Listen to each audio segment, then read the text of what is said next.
If you're working as a health, fitness, or a wellness professional, you may be a little bit surprised at some of the legitimate health benefits that can come from drinking cabbage juice.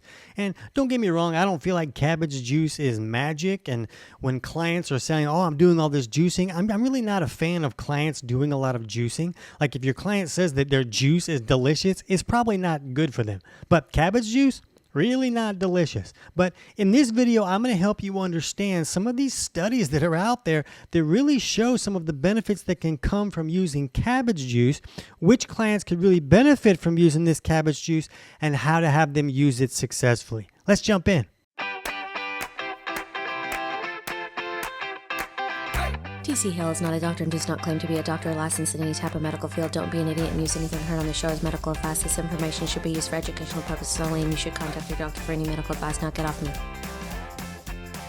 So there's a surprising number of studies out there that show how significantly helpful cabbage juice can be at improving inflammatory issues like ulcers or gastritis. And remember, I'm not a doctor. I'm not giving anybody medical advice here, but if you want to dig deeper into these studies, I'll put links in the description below this video. And some of these studies even talk about some of the benefits and some of the major improvements that people are seeing with issues like Crohn's and colitis and other inflammatory issues even further down that digestive tract. And again, I don't view cabbage juice as magic. I don't think it's just because you're juicing that you're making some magic thing, but cabbage juice seems to have some nutritional components that seem to be very good at reducing inflammation. Things like vitamin U and S-methylmethionine sulfonium, and these things seem to have the ability to really reduce the inflammation that might be going on in that digestive tract. And a lot of these studies show that a person only needs to use like maybe a cup at a time per serving, and not like celery juice. We talk about celery juice in some other videos, and we use that to reduce an overgrowth in the stomach or the small intestine. But to make that effective, most people need to use like 16 to 20 ounces at a time and really fill up that stomach so that can seep down into those mucus barriers and kind of help wipe out some of these bad guys. But with cabbage juice, just using like a cup at a time seems to be okay. It's really just about getting the nutrients to the body to help reduce that inflammation. And depending on how significant a client's inflammation might be, they might do 1 to 4 servings per day, and seems to be best to try to do that away from food, but they just don't need to do as big of a serving as they might if they were using celery juice to reduce some type of overgrowth. And a lot of these studies show people seeing improvements in like 7 to 9 days. Now, I usually have clients use cabbage juice for 2 to 3 weeks before they might test out what did it really create improvement. And for example, if somebody uses some betaine HCl capsules to help acidify their stomach or to improve a low stomach acid issue, if there's some type of gastritis or ulcer, that can be kind of like an open wound inside the stomach. And if they put acid in there, it's really going to be painful. They're really going to feel that and be like, oh, wow, that is not right for me for sure.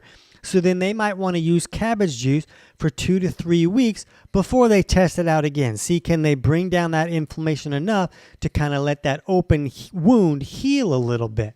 Now, keep in mind that when you're using cabbage juice, you're reducing inflammation, but you're not actually correcting the actual underlying cause. So if somebody has an overgrowth, we know now that most ulcers and that gastritis type issues are usually caused by some type of bacterial overgrowth or some other varmint in there that's creating that inflammation. So cabbage juice is not going to wipe those out. You might have to take other steps to wipe out those bad guys. And for some of these other inflammatory issues further down the line, like a Crohn's or a colitis type situation, it seems like some of those things can be caused by a lack of bile flow and bile not flowing correctly and not helping to neutralize acids that are coming from the stomach with the bicarb from the pancreas and all those things. All those functions have to work together. So you might have to help a client fix those digestive malfunctions before the cabbage juice is really going to give lasting improvement. You could use it to reduce the inflammation, but if you're not correcting the actual underlying cause of the problem, then it's just going to come right back. So if you're new to our channel and you don't know how to fix these digestive malfunctions or how to use betaine HCl the right way, we'll put a link in the description below for my book, Health Pro Results. and that'll walk you through how to help clients figure out which aspects of digestion are not working correctly and steps you can help them take to correct those. And the book is available on Amazon, but with that link in the description below, you can get the whole thing totally for free, and that'll kind of walk you through that process. And if you're a consumer that just happened upon this video because you like the topic, then we'll put a link in the description below for my video, Kick Your Fat in the Nuts, and you can download that one for free and just jump to chapters 3 and 4. It goes over that same information, just that book is written for consumers, where the other book is really written for health professionals. Now, when we're looking at what type of cabbage to use, it really seems to be green or red cabbage seems to be fine, but it does seem important to use organic cabbage. You know, when you're juicing something, you're really pulling all of these nutrients out of whatever it is that you're juicing. So that means if there's toxins in there, you're really pulling those out of there too. So you want to try to not use some type of cabbage that may have been sprayed with some type of insecticide or something, because then you're really pulling all that out and putting it into the juice.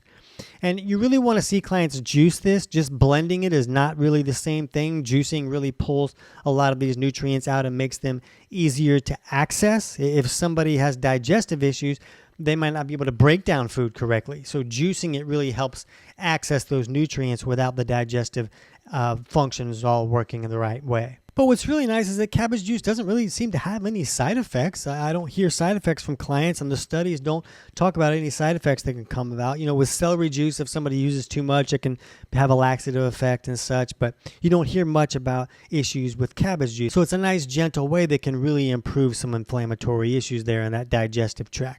So I hope that helps. And if you want to learn more about how to wipe out these bad guys that might be creating the inflammation in the stomach, you can jump over right now and check out our video on helping clients wipe out bad bacteria in the stomach. I can't wait to hear about your results.